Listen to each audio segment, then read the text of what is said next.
Steve Poland here, and I am, not even like 2 miles from my house at Scott's house. And this is his 500 gallon, it's 500?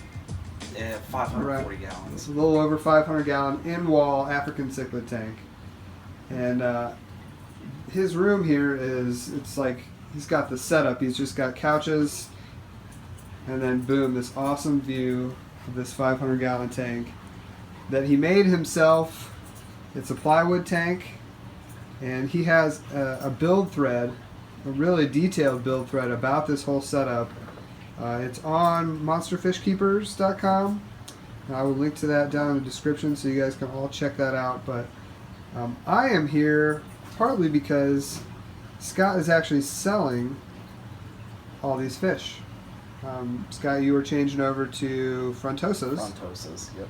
Yep, he is changing this whole setup up. He has saw all these fish, and I'm taking a bunch of them off of his hands. Not today, but soon. He's going to, once he has a buyer for everything, he's going to drain this tank.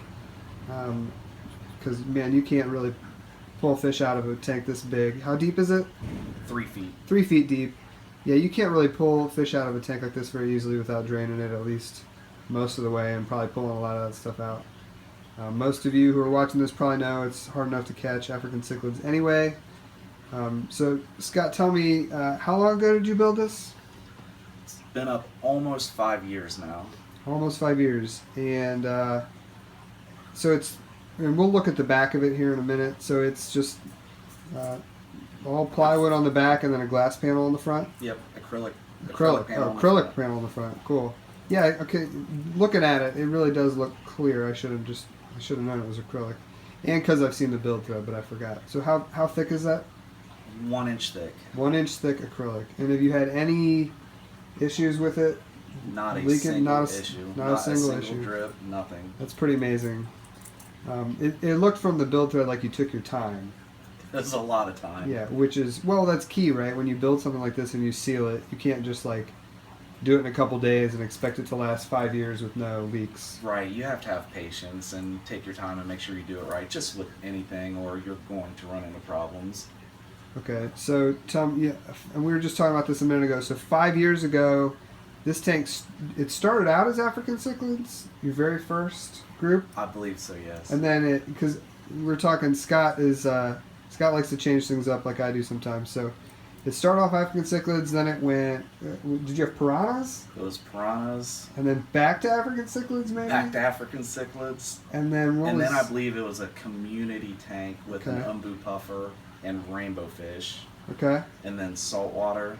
Did saltwater for a little bit. Saltwater, yeah. And then back to Africans. Right, and then on to Frontosas. So, man, that's a lot of changes, but in 5 years, you're going to have changes like that. And when it's a tank this big, you can do about anything you want. Yeah.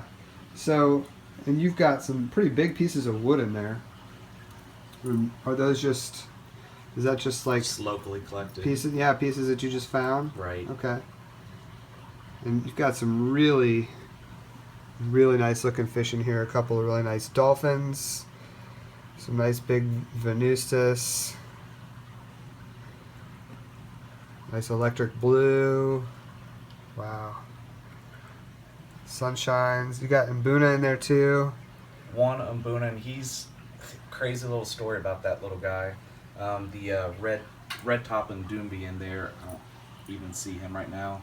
The previous Africans, I had a group of those that spawned like rabbits. When I tore this tank down, it was completely drained. The sump only had maybe a 1/4 inch of water in it. When I filled it back up, I found a little baby yellow lab and that guy in the sump. Oh, wow. I tried to net them out. I was able to get the yellow lab, but I could not catch him out of the sump. And then as I dumped the yellow lab into the tank, I came around just to make sure he was okay and not being eaten. I noticed a little baby fry come tumbling out of the returns, and it was him. So somehow he made it down through the sump, through the biotowers, through the pump, back into the tank, and has grown up into a beautiful adult. Wow. Sorry, you might hear there is a rather large dog running around here who's 7 months old but enormous, so he's making a little noise. So that's not us. That's that's the dog. Well, so that sounds like that is one resilient fish to make it through all Yeah, that. I have no idea how he made it, but he's turned into a beautiful little fish back there. Well, wow, you got some really awesome stock in here, and I am excited to get my hands on some of it, and some other folks I know are excited to get their hands on some of it as well. But if we could, let's go in the back. If you wouldn't mind, just show us in the back and how the filtration works and how this whole setup looks. Okay, so this is the back, the view from the back, and as you can see, it's all wooden, enclosed here, heavily reinforced, and then you have lids up there. Right. Cheap little homemade lids that I made just to help with evaporation over the winter time. I typically keep this without lids on the tank, but just the winter time with the air being so dry, the amount of evaporation coming off this thing is enormous, so that just helps with that for a couple months. Okay, and you've got your hanging lights there. Yeah, cheap LED lights that I picked up off eBay actually. I think they were about $100 each, but they really help bring out the colors of the Africans for sure.